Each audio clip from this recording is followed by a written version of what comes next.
तो हनुमान के विषय में कुछ जानती ही नहीं हूँ, पर कदाचित तुम जानते हो। बताओ ना, क्या संबंध है उनका तुमसे और क्या शक्तियां हैं उनकी? हनुमान की शक्तियां असीमित है राधा। बालपन में ही उन्हें अष्ट सिद्धियों की प्राप्ति हुई थी। अष्ट सिद्धियां? ये क्या है? इस संसार की सबसे महान 8 सिद्धि। अणिमा, एक अणु जितने सूक्ष्म बन सकने की क्षमता। महिमा, इस विशाल ब्रह्मांड से भी अधिक विशाल बन सकने की क्षमता। लघिमा, पवन से भी हल्का हो सकने की क्षमता। गरिमा, इस पृथ्वी से भी अधिक भारी हो सकने की क्षमता। प्राप्ति, इस संसार में मन के कामना की पूर्ति की क्षमता। प्राकाम्य, मन में जो भी कामना हो उसे पूर्ण कर सकने की क्षमता। ईशित्व, अवस्था जो भी हो, श्रेष्ठ से श्रेष्ठ नेतृत्व कर पाने की क्षमता। वशित्व, इस संसार में जो भी मनुष्य हो, कोई प्राणी हो, वनस्पति हो, इस प्रकृति का कोई भी भाग हो, जीव या अजीव, उस पे वश पा सकने की क्षमता। ये सारी शक्तियां वीर हनुमान को प्राप्त, और उनकी सबसे बड़ी शक्ति उनकी अटूट निस्वार्थ भक्ति।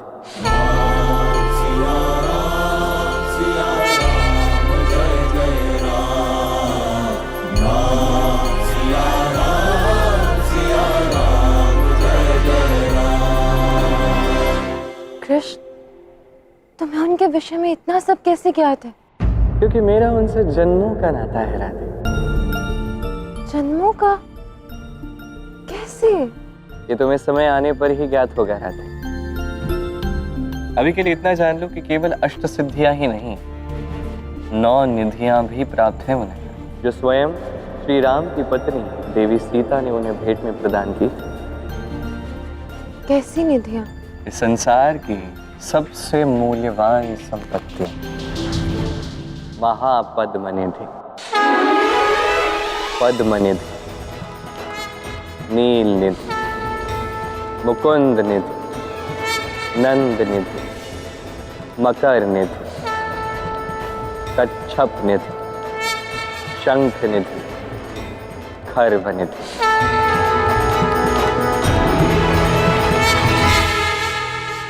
हाँ कृष्ण, इन शक्तियों के विषय में पुरोहित जी कहानियां सुनाया करते थे। किसी को भी इनमें से इसका एक अंश भी मिल जाए तो वो महासंपन्न हो जाता। और एक बात बताओ, देवी सीता कैसे इतनी शक्तिशाली थी कि इतनी महान निधि भेंट कर सके? सही समय आने पर तुम्हें निश्चित रूप से ज्ञात हो जाए। पर कृष्ण, इसका अर्थ है कि हनुमान को चुनौती देने के लिए मुझे भी ये सब शक्तियां प्राप्त करनी होंगी। ये द्वंद्व शक्तियों का नहीं, भक्ति का है। और अब मैं निर्णायक हो राधा, तुम्हें पक्षपात तो किसी के साथ नहीं कर सकता। इस नाते तुम्हारी कोई सहायता नहीं कर सकता। चुनौती तुमने ली, पूर्ण भी तुम्हें को करनी होगी। उचित कहा। मैं भी क्यों चाहूंगी कि संसार मेरे कृष्ण को छलिया करे। अब मैं विजय का मार्ग स्वयं ही ढूंढूंगी और निश्चित करूंगी कि पूर्ण द्वारका एक दिन जय श्री कृष्ण का है। देखना। मैं भी देखना चाहता, ये द्वारका क्या घोष करती। जय श्री कृष्ण या जय श्री राम।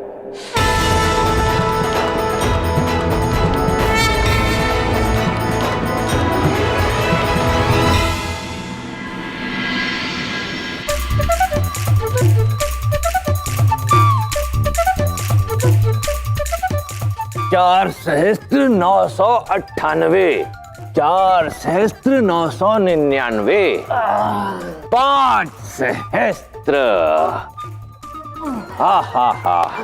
हो गए? अरे आप क्यों रुक गए? आपके तो अभी केवल 3 सहस्त्र ही हुए हैं। अभी 2 सहस्त्र करने शेष हैं। चलिए कीजिए।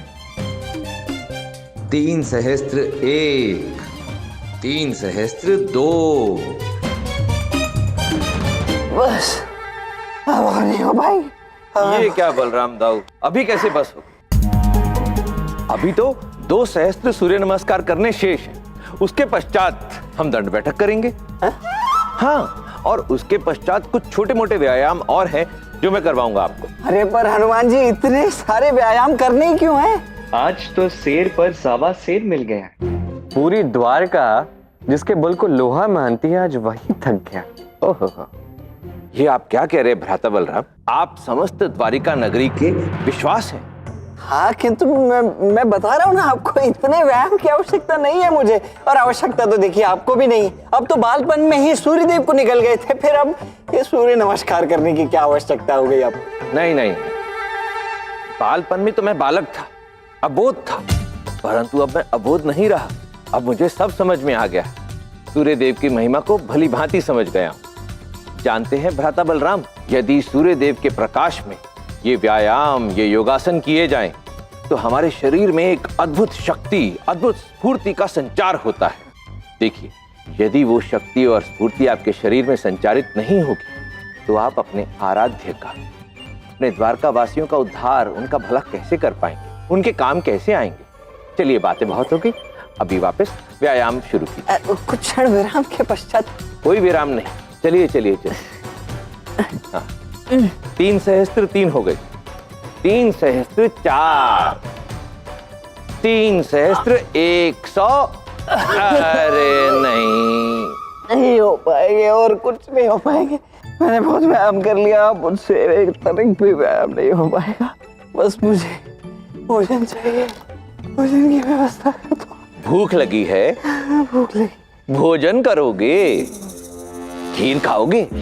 हाँ, खीर तो मैं बड़े चाव से खाऊंगा। बस प्रबंध कर दीजिए, सारी खीर सपाचट कर जाऊंगा मैं। परंतु केवल तब जब आप शेष 2 सहस्त्र सूर्य नमस्कार पूर्ण करेंगे। चलिए, लग जाइए काम पर। मैं तब तक जाकर अपनी पूजा भी कर लेता हूँ और आपकी खीर का भी प्रबंध करता हूँ। परंतु स्मरण रहे, मेरे पीछे से आप व्यायाम कम नहीं करेंगे। अरे नहीं नहीं हनुमान जी, मैं भला ऐसा क्यों करूंगा? आप निश्चिंत होकर जाइए।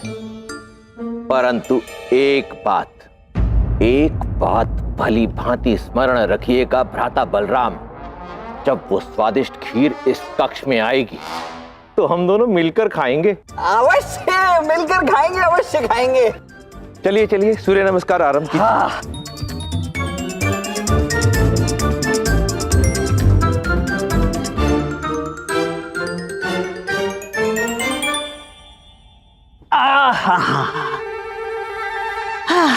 अद्भुत! एक नहीं, 2 भोजन प्रेमी, वो भी इतने शक्तिशाली। पता नहीं क्या होगा द्वारका का। ये हो गया निद्रा का भी प्रबंध। अब मैं गहन निद्रा में चला जाता।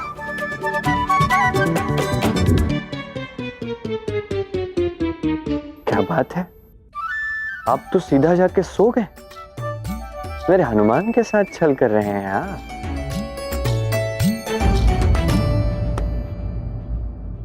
अभी के लिए इतना जान लो कि केवल अष्ट सिद्धियां ही नहीं, 9 निधियां भी प्राप्त हैं उन्हें। हनुमान जी को अष्ट सिद्धियां और 9 निधियां प्राप्त हैं। मुझे देवी पार्वती की सहायता लेनी होगी। एक वही है जो एक सखी की भांति सदैव मेरी सहायता करती है।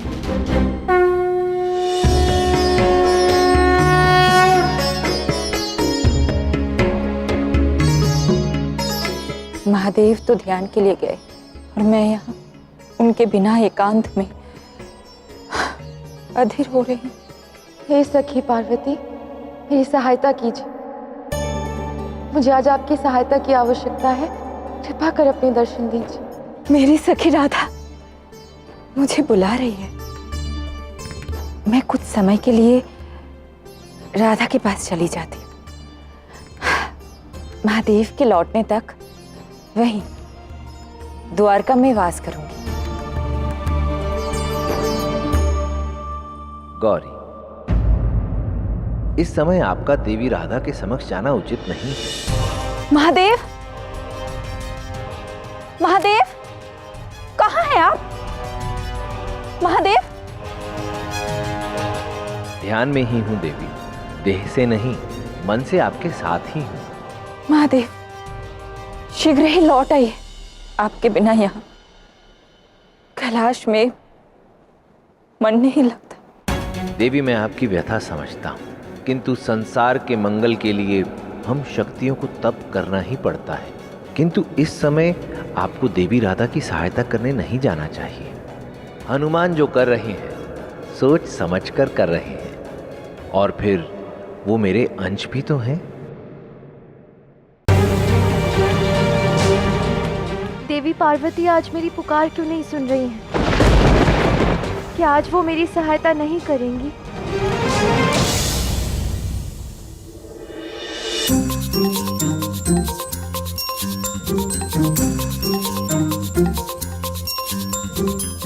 क्या बात है, वहां सूर्यदेव तप रहे हैं और यहाँ इन्हें देखिए, ये महान व्यक्तित्व निद्रा का आनंद ले रहा है।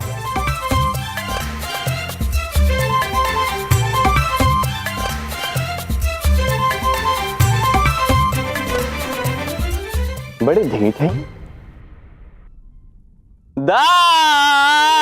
उठ जाइए। अरे वाह, खीर! क्या बात है, इतनी स्वादिष्ट खीर! खीर, वाह वाह वाह वाह वाह वाह। ठीक है, जो सोवत है वो खोवत है।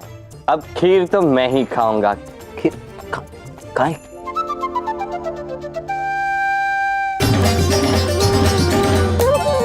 खीर कहाँ है? मुझे क्या पता कहाँ है, किंतु मानना पड़ेगा, महान व्यक्तित्व है आप। शत्रु यदि आए, कोसों दूर भी पहुंच जाए तो आहट से ही उठ जाएंगे आप। हाँ, तो और क्या, द्वारका का सेनापति हूँ। महान सेनापति। वैसे तुम इस समय यहाँ क्या कर रहे हो? ये तो मुझे आपको पूछना चाहिए। क्या है, हनुमान ने आपसे कहा है 5 सहस्त्र सूर्य नमस्कार करने के लिए, आप यहाँ सो रहे हैं। तुम्हें इस बारे में किसने बता दिया? ऐसा क्या है जिसके विषय में मुझे ज्ञात नहीं है? ठीक है, ज्ञात है। वैसे ये बात अपने मध्य तक ही रखना है। खाना, मुझे भय है कि कहीं इस चुनौती में राधा हार ना जाए, क्योंकि वो हनुमान अत्यंत प्रभावशाली है और हमारी राधा अत्यंत भोली है। ऐसा निर्णायक मैं हूँ, इस सब के विषय में मुझे सोचने दीजिए। खाना, तुम समझ नहीं रहे हो। जानते हो राधा के विषय में क्या कह रहा था ये हनुमान? क्या कह रहा था? यही कि देवी राधा का स्वभाव तो मुझे बड़ा शुभ प्रतीत हुआ, तो वाद विवाद की तो समस्या ही नहीं होगी, आवश्यकता ही नहीं पड़ेगी। उससे पूर्व ही देवी राधा स्वयं आकर अपनी भूल स्वीकार कर लेंगी। ये तो उचित नहीं है। यदि हनुमान राधा से भक्ति की प्रतिस्पर्धा नहीं करेंगे तो द्वारका वासियों को सच्ची भक्ति का अर्थ किस प्रकार समझ आएगा? मुझे कुछ न कुछ करना ही होगा। अब तुम कहां खो गए कान्हा? मैं बता रहा हूं, किसी साधारण भक्त से द्वंद नहीं है राधा का। देखो, इस हनुमान से तुम्हें इस समय राधा की सहायता करनी होगी कान्हा। मुझे से लगता है इस समय राधा को नहीं, हनुमान को सहायता की आवश्यकता है। आप 5 सहस्त्र सूर्य नमस्कार कीजिए। हनुमान को? कान्हा, हनुमान को राधा? कान्हा सुनो तो मेरी बात। अरे कान्हा! ओहो, अब ये भी चला गया और मेरी भूख निद्रा से भी उठा दिया, और निद्रा के पश्चात की इस भूख का अब मैं क्या करूं? अब तो मुझे यहाँ से बाहर जाकर कुछ ना कुछ खाना ही होगा। जय लक्ष्मण जी, जाने दीजिए, कृपा कीजिए।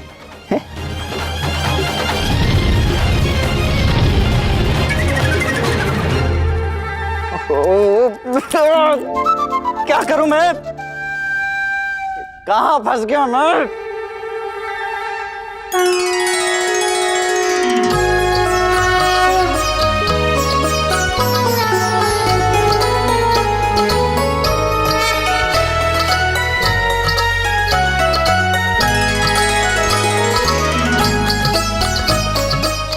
ओम नमः शिवाय।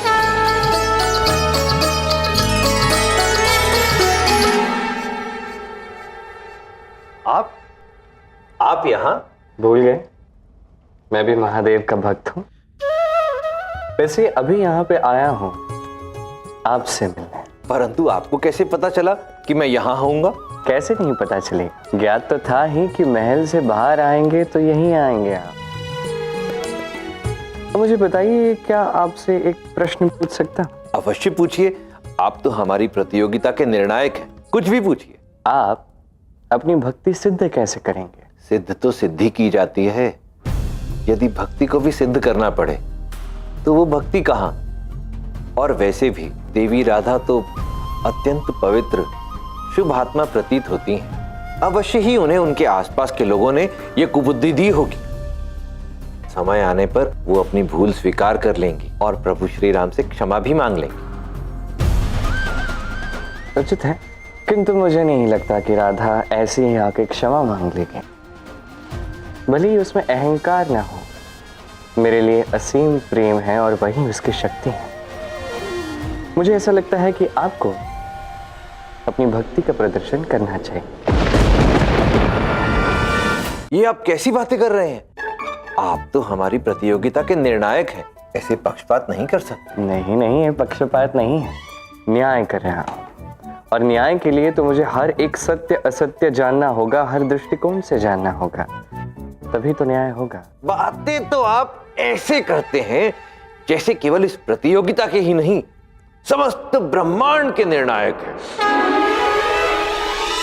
और सत्य कहूं तो आपको देखने के पश्चात मुझे कभी कभी ऐसी अनुभूति होती है कि मैं आपको देख भी रहा हूं और समझ भी रहा हूं, परंतु फिर लगता है कि ना तो आपको देख पा रहा हूं और ना आपको समझ पा रहा हूं। ये क्या होता है, मुझे कुछ समझ नहीं आ रहा। समझ में आ जाएगा। जिनका हृदय शुद्ध होता है, सत्य उनसे नहीं छिपा रह सकता। ये आपने सत्य कहा, मुझसे कुछ भी नहीं छिपता है, सत्य तो स्वयं मेरे समक्ष प्रकट हो जाता है। क्योंकि आप सच्चे और अच्छे हैं। वैसे आपने तो मेरे प्रश्न का उत्तर दिया ही नहीं। आप अपनी भक्ति सिद्ध कैसे करेंगे? नहीं, मैं देवी राधा के साथ भक्ति का यह द्वंद्व नहीं कर सकता, और वैसे भी उनकी भक्ति से मुझे और मेरी भक्ति पर कोई संकट नहीं प्रतीत होता। तो जब कोई संकट ही नहीं है तो मैं देवी राधा जैसी पवित्र नारी को समस्त द्वारिका के समक्ष लज्जित क्यों करूं? मैं ऐसा कदापि नहीं करूंगा। चलिए मैं चलता हूं। जय श्री राम।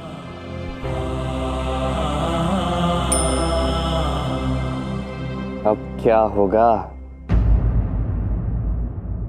यदि हनुमान अपनी भक्ति का प्रदर्शन ही नहीं करते हैं तो ये द्वारका अयोध्या कैसे बनेगी आराध्य? अब मैं क्या करूं?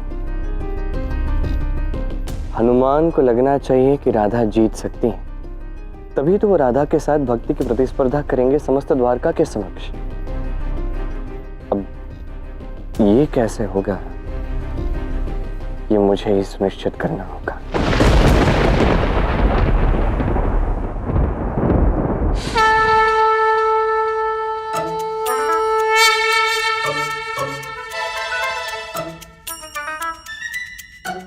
हे माता पार्वती, आज मुझे आपकी सहायता चाहिए देवी, दर्शन दीजिए अपने। यहाँ मैं तुम्हारे समक्ष खड़ा हूँ और तुम देवी पार्वती से वार्तालाप कर रही हो। तनिक अपने आराध्य की ओर भी तो देख लो। तुम यहाँ क्या कर रहे हो? फल खा रहा हूँ। जाओ जाकर अपने सिंहासन पर बैठकर फल खाओ। निर्णायक हो ना तुम, सहायता तो कर नहीं सकते हो मेरी, इसलिए मैं देवी पार्वती को स्मरण कर रही थी। मुझे ज्ञात है तुम्हारी सखी है, पर आज वो आएंगी नहीं। वो नहीं आएंगी, ये तुम्हें कैसे ज्ञात? क्योंकि महादेव समाधि में है। अब कैलाश की सारी व्यवस्था देवी पार्वती पर होगी, तो वो उन सब व्यवस्थाओं में व्यस्त होंगी ना, वो कैसे आएंगे? अच्छा, तो तुम्हें महादेव की भी सूचना होने लगी, कैलाश की भी। उत्तम। मेरा तो उनसे सीधा संपर्क है, तुम्हें तो ज्ञात ही है। मैं ये कहना चाहता हूँ कि यदि उनकी प्रतीक्षा नहीं करती हो तो उचित हो। यदि नहीं आए तो मेरा सत्य तुम समझ जाओगे, यदि आए तो अच्छी बात है। यदि देवी पार्वती मेरी सहायता नहीं करेंगी तो और कौन करेगा? मैं सहायता तो नहीं कर सकता क्योंकि मैं निर्णायक हूँ, किंतु इतना बुरा प्रेमी भी नहीं हूँ। तुम्हें एक सूचना दे सकता हूँ जिससे तुम स्वयं की सहायता कर सकती हो। किंतु यदि तुम मुझे सूचना दोगी तो ये पक्षपात हुआ ना? नहीं नहीं नहीं, जब सहायता करूंगा तब पक्षपात होगा ना। सूचना दूंगा तो तुम स्वयं की सहायता करोगे तो कैसे पक्षपात? देखो, कुछ भी बोलते हो, तुम तो रहने ही दो कृष्ण। हर क्षण अपनी बात बदलते हो। हे नारायण, जो उचित करने जाओ तब भी यही सुनने मिलता है। वाह, क्या जानती हो तुम मुझे। हाँ, नहीं चाहिए मुझे तुम्हारी सहायता।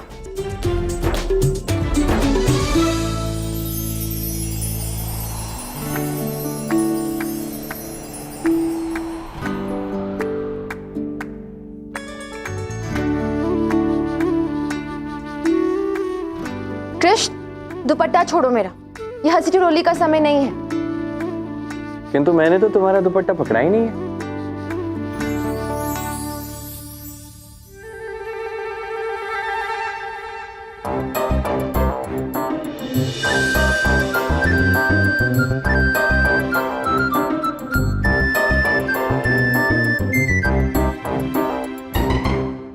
देखा, मैंने तो पकड़ा ही नहीं था। बात बात पे अकारण मुझ पे ही क्रोधित हुए जा रही हो तुम तो। तुम्हारी चपलता ना समझती हूँ मैं। तुम्हें नहीं उलझाया इसे। क्यों सता रहे हो मुझे? क्यों मेरा समय व्यर्थ कर रहे हो? क्या लाभ हो रहा है तुम्हें इससे? मेरा लाभ तो तुम्हारा ही लाभ है राधे। किंतु क्या अब तुम्हें आवश्यकता ही नहीं है मेरी सहायता की, तो मैं क्या कर सकता। किंतु तुम यदि कहते कि मुझे सूचना बता दो, तो मैं तुम्हें ये बताता कि हनुमान का नाम मारुति नंदन क्यों है।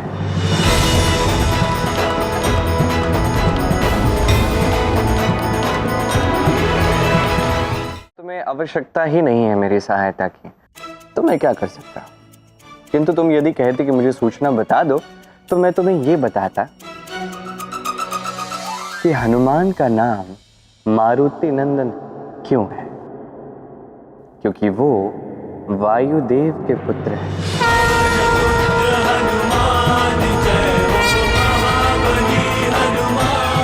क्या? हनुमान वायुदेव के पुत्र हैं? पवन पुत्र हनुमान कहते हैं ना। अपने इस ज्ञान का विस्तार करो राधा। अपने प्रतिद्वंदी के विषय में हर जानकारी तुम्हें होनी चाहिए जो तुम्हें नहीं है, और ये निश्चित रूप से तुम्हारे लिए लाभदायक नहीं है। अब ऐसे भी मैं यहाँ पे क्या कर रहा हूँ? मेरी सहायता की तो आवश्यकता है नहीं, तो मैं यहाँ से चला ही जाता हूँ। रुको, देखो, अभिनय मत करो। हनुमान जी के विषय में जानना मेरे लिए आवश्यक है। मैं जानता हूँ। तो मुझे बताओ उनके विषय में। जो बताना था मैंने बता दिया है। अब इसके आगे तुम स्वयं जानकारी प्राप्त करो। यही श्रेष्ठता है जैसे हनुमान दिखा रहे हैं, वो तुम्हारे विषय में निश्चित रूप से जानकारी प्राप्त कर रहे होंगे। नहीं नहीं, वो ऐसा नहीं कर सकते। वो तो अत्यंत सरल है। और बड़ी सरलता से तुम्हारे विषय में जानकारी प्राप्त भी कर सकते हैं। क्या तुम सत्य कह रहे हो कृष्ण? अब इसका मैं क्या उत्तर दे रहा था? मैं क्या ही कहूँ तुमसे। तब से तुम्हारे समक्ष खड़ा हूँ तुम्हारी सहायता के लिए, और क्या कुछ नहीं सुनने मिला है। देखो, बातें मत बनाओ। मेरे लिए सत्य का ज्ञान होना आवश्यक है। मैं हनुमान के विषय में जानना चाहती हूँ। बताओ ना। ठीक। हनुमान का दूसरा नाम बजरंग बली भी है। तो बजरंग बली के नाम से जाने जाते हैं। बजरंग बली? इसका क्या अर्थ है? तुम्हें स्मरण है, एक बार मैंने तुम्हें बताया था कि बालपन में हनुमान सूर्य को खाने निकले थे। तत्पश्चात समस्त ब्रह्मांड में प्रलय आई थी। क्या हनुमान के कारण प्रलय भी आई थी?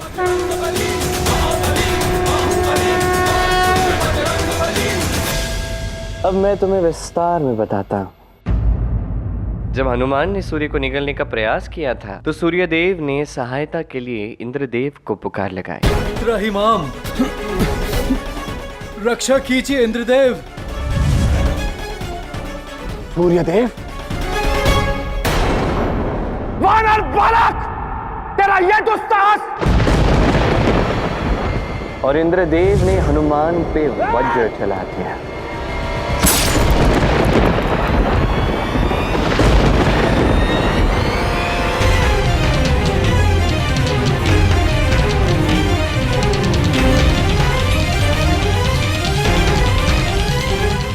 मेरे पुत्र पर प्रहार मारुति, तुम ठीक हो ना पुत्र? मेरे पुत्र पर प्रहार करने का दुस्साहस किसने किया? प्रकट हो! क्या ये आपका पुत्र है वायुदेव? हाँ, ये मेरा ही पुत्र है मारुति। ये मेरे ही वज्र का प्रहार है वायुदेव।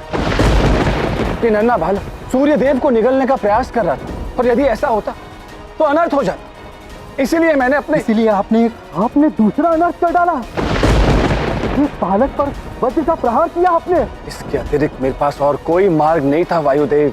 मार्ग तो मेरे पास भी नहीं है। दंड देने के अतिरिक्त मैं संसार से समस्त प्राण वायु को ही खींच लूंगा। क्या वायुदेव ने ऐसा किया?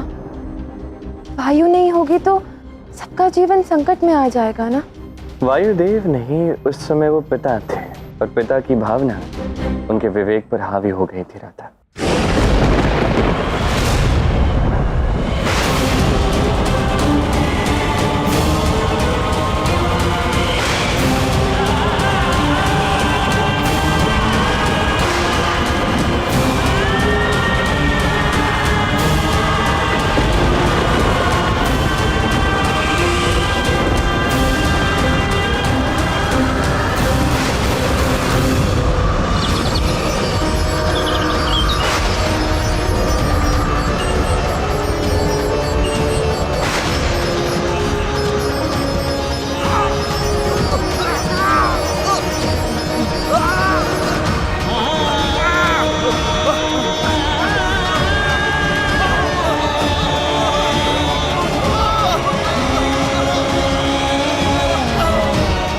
अब क्या होगा?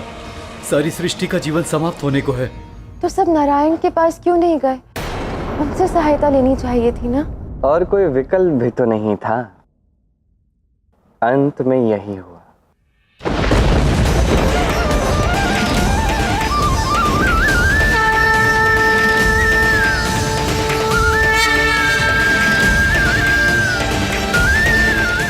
प्रणाम नारायण। शांत हो जाइए वायुदेव, तनिक अपने कर्तव्य का बोध कीजिए। एक पिता के सामने उसका पुत्र मूर्छित पड़ा है नारायण। वज्रघात उस पर नहीं, मेरे हृदय पर हुआ है। आप ही बताइए मैं कैसे शांत रहूं? समझने का प्रयास कीजिए। यदि वज्र का प्रहार करना इंद्रदेव की भूल थी तो सूर्य को निगलना भी भूल ही थी। और वैसे जो वज्र प्रहार इंद्रदेव ने किया उसके पीछे उनकी केवल एक ही मंशा थी, इस सृष्टि की रक्षा। मुझे लगता है आपको इंद्रदेव को क्षमा कर देना चाहिए वायुदेव। क्षमा कीजिए वायुदेव। हम सबका यही अनुरोध है वायुदेव कि आप प्राण वायु को बहने दीजिए। जैसी परमपिता और नारायण की इच्छा।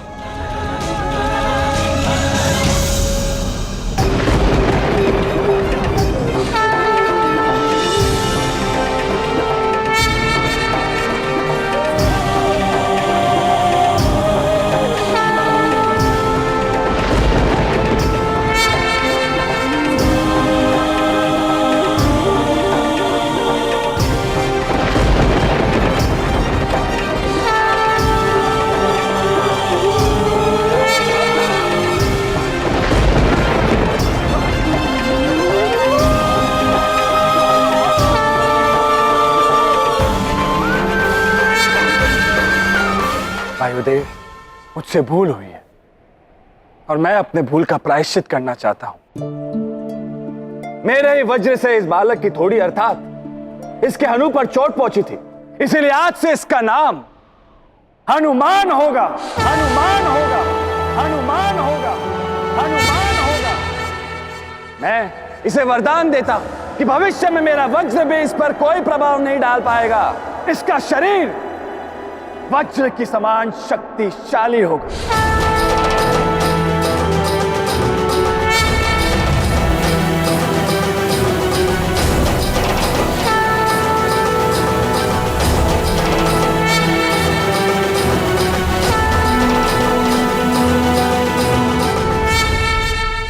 तो हनुमान का शरीर वज्र की भांति है।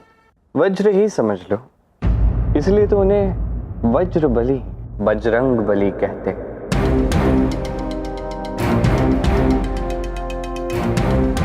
बजरंग बली, अब समझी। कथा यहीं समाप्त नहीं होती, आगे सुनो क्या हुआ। मैं वर देता हूं कि हनुमान अपनी इच्छा से, मन की गति से लघु रूप अथवा दीर्घ रूप में कहीं भी विचरण कर सकेगा।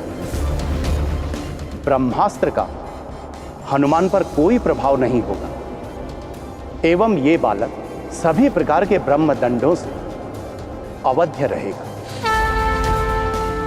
मैं वरुण देव हनुमान को वर देता हूं कि जल से हनुमान को कोई हानि नहीं होगी।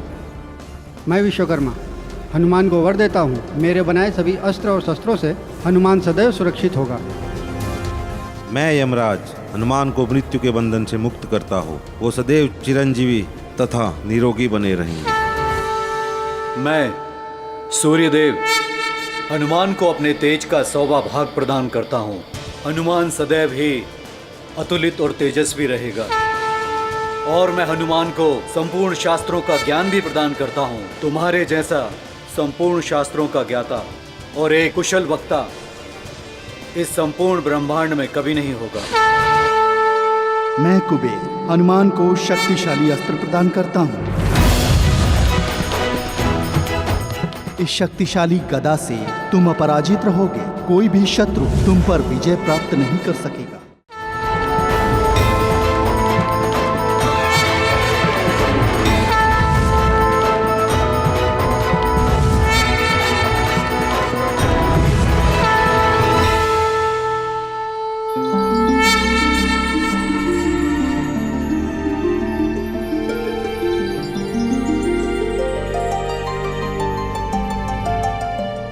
इतने सारे वर हैं हनुमान के पास, इतने सारे नाम, इतनी सारी शक्तियां। भला उनसे चुनौती कैसे जीत पाऊंगी मैं?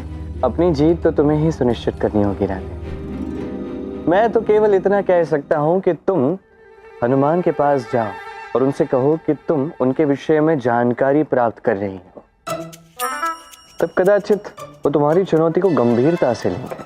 तुम भी नगर असमंजस में डाल देते हो। कभी कहते हो चुनौती कठिन है, कभी कहते हो कि जाकर कह दो। पर ठीक भी तो है, द्वंद्व भी आदर्श से होना चाहिए। हनुमान जी को ज्ञात होना चाहिए कि मैं उनके विषय में सूचना एकत्रित कर रही हूँ। तो जा और उन्हें बता दो कि तुम उनके विषय में सूचना एकत्रित कर रही हो।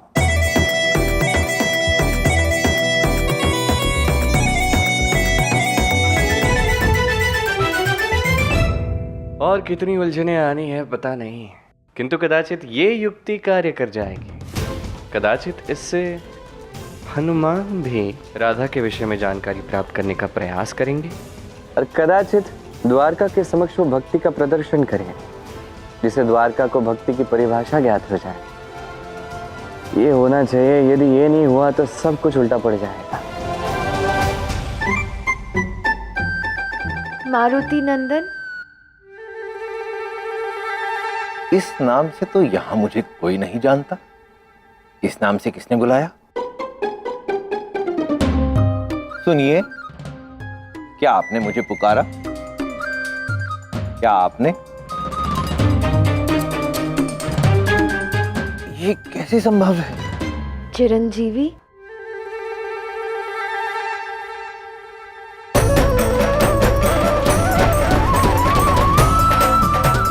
देवी राधा, आपको मेरे इन नामों के विषय में किसने बताया? मैं आपके विषय में सब ज्ञात कर रही हूँ।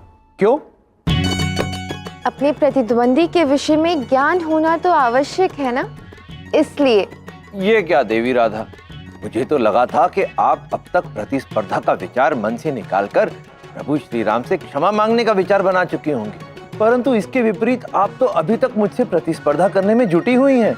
मेरी भक्ति अति निर्मल है। मैं कृष्ण की सबसे बड़ी भक्त हूँ, और जब मैं ये सिद्ध ही करना चाहती हूँ तो भला मैं क्षमा क्यों मांगूंगी? आप समझने का प्रयत्न कीजिए ना देवी राधा, बात भक्ति की है, मुझसे नहीं जीत पाएंगी आप। जिनके पास इतनी सिद्धियां हैं वो तो किसी के भी विषय में कुछ भी ज्ञात कर सकते हैं। किंतु मैं तो ठहरी साधारण मनुष्य, मुझे आपके विषय में ज्ञात करने के लिए प्रयास तो करना ही होगा ना, और ये स्पर्धा तो अवश्य हो। आज्ञा दीजिए।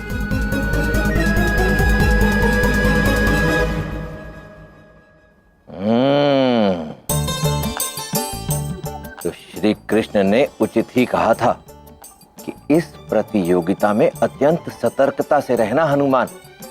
अब कर लो सतर्कता। देवी राधा तो तुम्हारे विषय में इतना कुछ जान चुकी हैं और तुम्हें उनके विषय में कुछ भी नहीं पता। मुझे भी कुछ करना, मुझे कुछ स्मरण क्यों नहीं रहता। भ्राता बलराम वहां भूख से पीड़ित हो रहे होंगे। बलराम जी, मैं आ गया।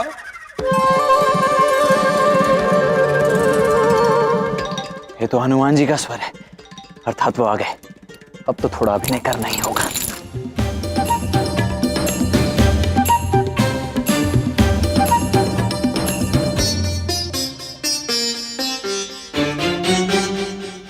बलराम भैया, आनंद आ गया।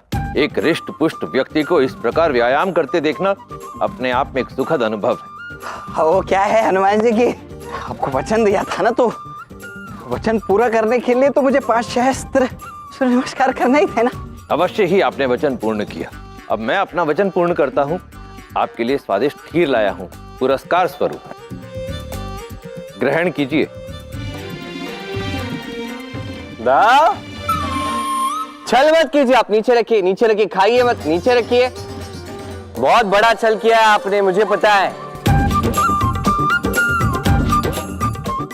ये तुम क्या कह रहे हो का ना?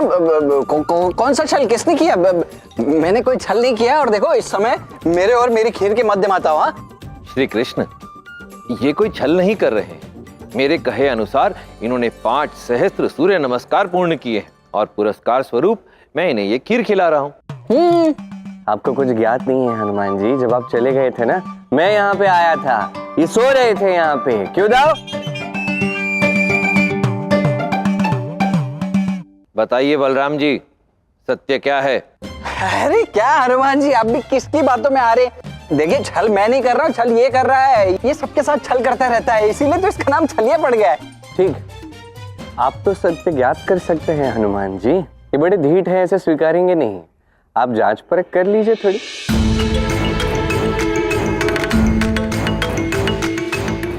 देखिए बलराम जी, मैं अपनी सिद्धियों की सहायता से किसी के भी हृदय में घुसकर सत्य का पता लगा सकता हूँ। इसलिए अच्छा यही होगा कि पहले ही सत्य बता दीजिए। ओ हनुमान जी, ऐसा हुआ ना कि वो इतना अधिक व्यायाम करके तो थकावट हो ही जाती है, तो मुझे लगा कि मैं थोड़ा सा विश्राम करके उसके पश्चात पूर्ण स्फूर्ति के साथ पुनः व्यायाम करूंगा। दूर हटिए इस खीर से। ये खीर के भागीदार आप कदापि नहीं हो सकते। हनुमान जी, देखिए, ये खीर तो आप मेरे लिए लाए हैं ना, तो मुझे खाने दीजिए ना। अब छल किया है तो उसका परिणाम भी तो भुगतना पड़ेगा। दाव, दाव, दाव।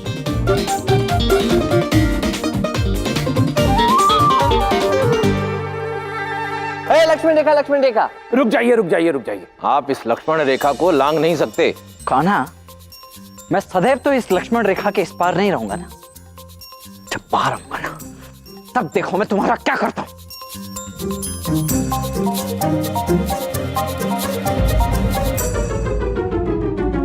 क्या हुआ हनुमान, आपके मुख पे चिंता के भाव? बात ही चिंता वाली है। पता है, अभी थोड़े ही समय पहले मेरी देवी राधा से भेंट हुई। तब मुझे ज्ञात हुआ कि वो तो मेरे विषय में प्रत्येक प्रकार की जानकारी और सूचना एकत्रित कर रही हैं। प्रतियोगिता में मुझे पराजित करके ही मानेंगी वो। अब तक तो मैंने इस विषय में कुछ नहीं किया था, परंतु अब तो मुझे भी करना पड़ेगा। परंतु कैसे? ये बात तो है जो तब से आपको समझाने का प्रयास कर रहा हूं, किंतु आप है कि आपने मेरी बात ही नहीं मानी। मैं तो कहता हूं कि आप इस संदर्भ में अपने प्रभु श्री राम से विचार विमर्श कीजिए। आपके प्रभु आपको निश्चित रूप से मार्ग दिखाएंगे। इस विषय में प्रभु श्री राम से सहायता मांगूं? नहीं नहीं, इतनी सी बात के लिए मैं अपने प्रभु श्री राम को कष्ट नहीं दे सकता। ये भी ठीक है। हाँ, एक युक्ति है। मैं महादेव से परामर्श ले सकता हूँ, वो भी मुझसे अत्यंत स्नेह करते हैं। ये तो अत्यधिक श्रेष्ठ विचार है, आप यही कीजिए। किंतु आपको मेरी एक सहायता करनी होगी। हाँ हाँ अवश्य, आपके लिए तो मैं कुछ भी कर सकता हूँ। एक बार बस दाऊ को देखिए, उनका मुख देखिए, उस पर चिंता की पीड़ा के भाव देखिए। किंतु अब जाने दीजिए, उन्हें खीर खाने दीजिए। श्री कृष्ण, आप धन्य, कितना उदार हृदय है आपका। कुछ सीखो इनसे, अपने अनुज से कुछ सीखो। एक बात स्मरण रखिएगा, भविष्य में कभी इस प्रकार से छल मत कीजिएगा। जय श्री राम, जय श्री राम।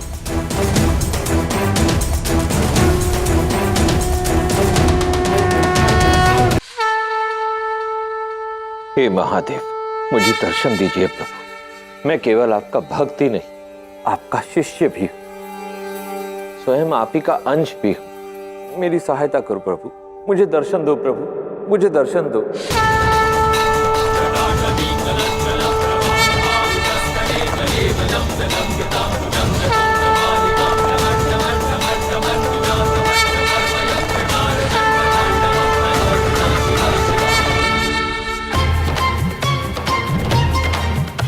वैसे उन्होंने क्या कहा सुना आपने? बेचारे हनुमान जी को क्या ज्ञात कि तुम कितने बड़े धूर्त हो खाना, किंतु मैं भली भांति समझ चुका हूँ कि तुम चाहते हो कि राधा और हनुमान जी के मध्य प्रतियोगिता हो। किंतु ये क्यों चाहते हो, बस इतना समझ नहीं आ रहा, किंतु वो भी आ ही जाएगा।